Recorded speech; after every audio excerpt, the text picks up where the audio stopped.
Within just 2 years, the Academy Award for Best Foreign Language Film went to two satirical comedies that would later be recognized as masterpieces of world cinema. In 1973, Louis Buñuel's Discreet Charm of the Bourgeoisie won the award. The winner is The Discreet Charm of the Bourgeoisie. And 2 years later, Federico Fellini's Amarcord received the same honor. The winner is Italy for Amarcord. At first glance, the two films have much in common. Both mix reality with dreams, both abandon conventional storytelling, and both use comedy to explore society. Neither director is particularly interested in plot. Instead, they build their film from episodes requiring situations and eccentric characters. Amarcord is Fellini's nostalgic and often humorous recollection of life in small town during the fascist era. Through memories, exaggeration, and unforgettable characters, the film transforms the past into something that feels both real and mythical.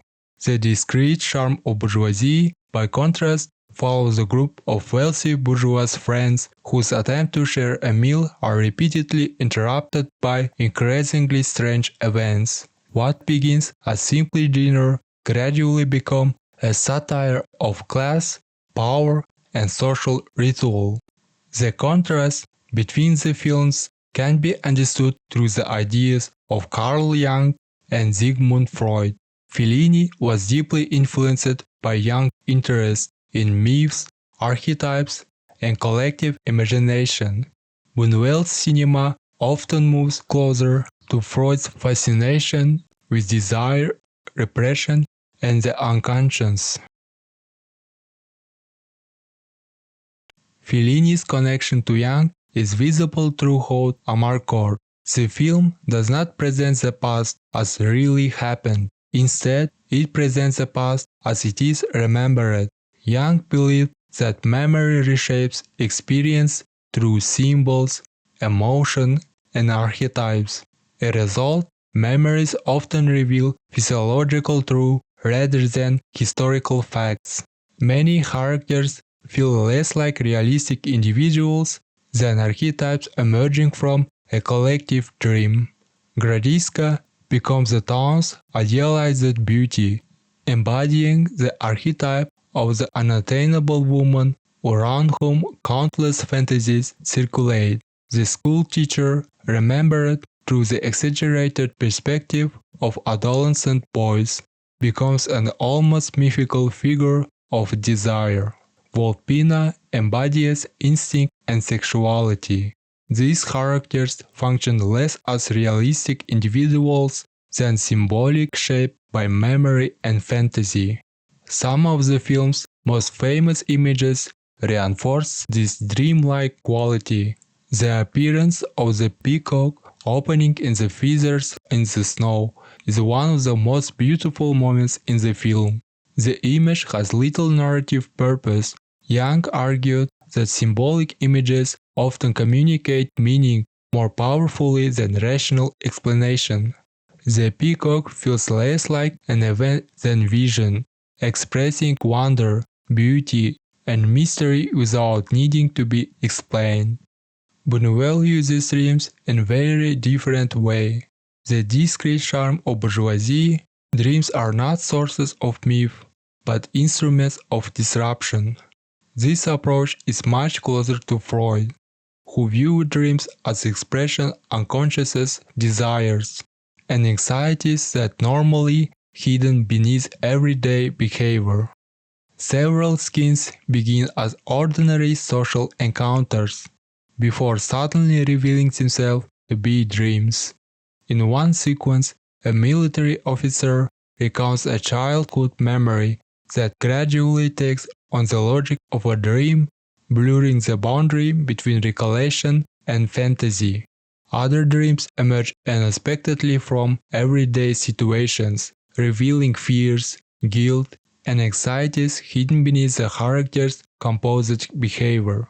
Rather than offering symbolic visions or nostalgic memories, Buñuel's dreams expose tension that remain hidden beneath everyday life.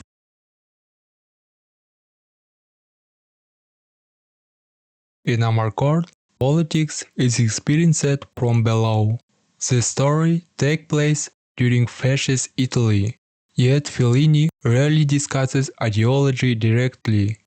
Instead, fascism appears through everyday rituals and public performances that shape the life of ordinary people.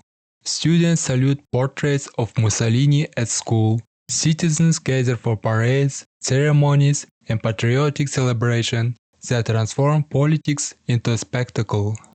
One memorable sequence shows the townspeople enthusiastically participating in the fascist rally surrounded by banners, uniforms, and slogans. The scene is humorous because it's exaggerated pageantry, but it's also unsettling because it reveals how political authority becomes normalized through repetition and collective participation.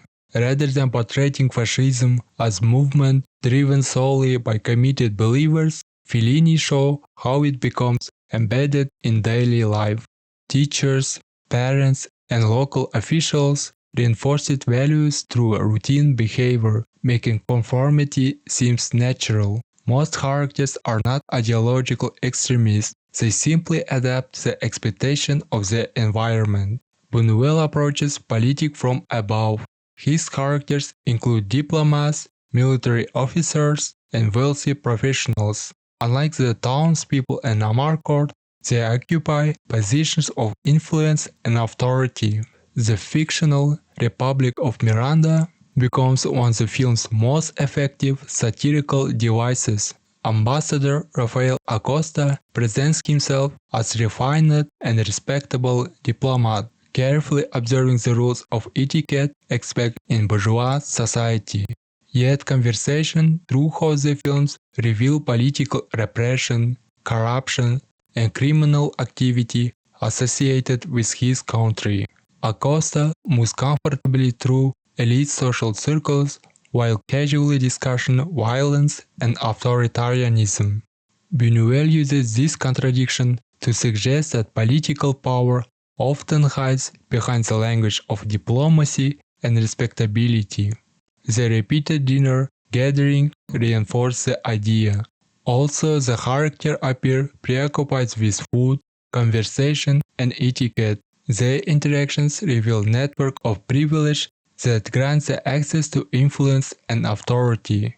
Politics becomes inseparable from class because the same people who enjoy social prestige also occupy positions of power. Perhaps the most striking difference between the films is the treatment of desire. In Amarcord, sexuality is open, exaggerated, and often hilarious. Much of the film is seen through the eyes of adolescent boys whose fantasies constantly reshape reality.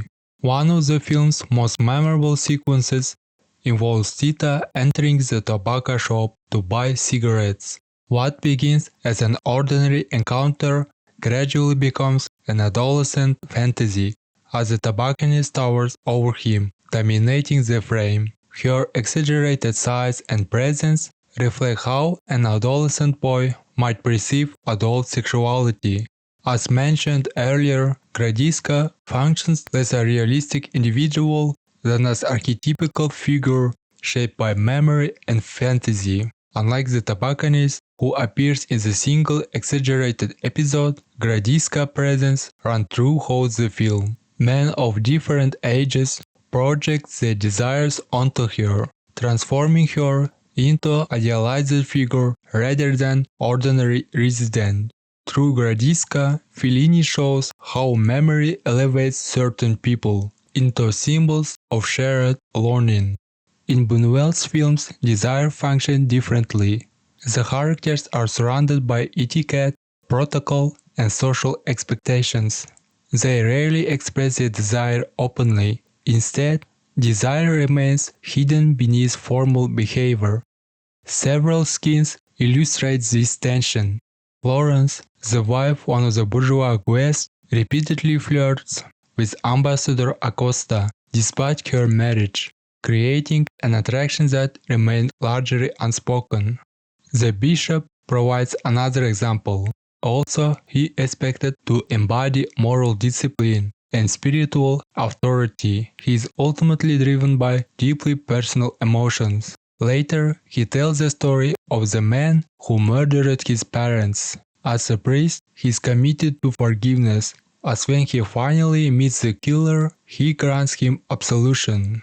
Yet he cannot completely overcome his desire of revenge. After hearing the man's confession, he shoots him. The episode illustrates Buñuel's recurring theme that powerful emotions and desires continue to operate beneath the moral principles people claim to follow.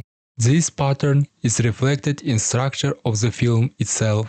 The characters continually attempt to sit down and eat together. One dinner is ruined because the hosts have mistaken the date, another interrupted by military exercises, others dissolve into dreams or surreal encounters. Eating together traditionally symbolizes satisfaction and social harmony, yet Buñuel repeatedly denies his character these experiences. The interrupted dinner becomes a metaphor for permanent frustration, suggesting that desire can't be fully satisfied. Also, both films are satirical comedies.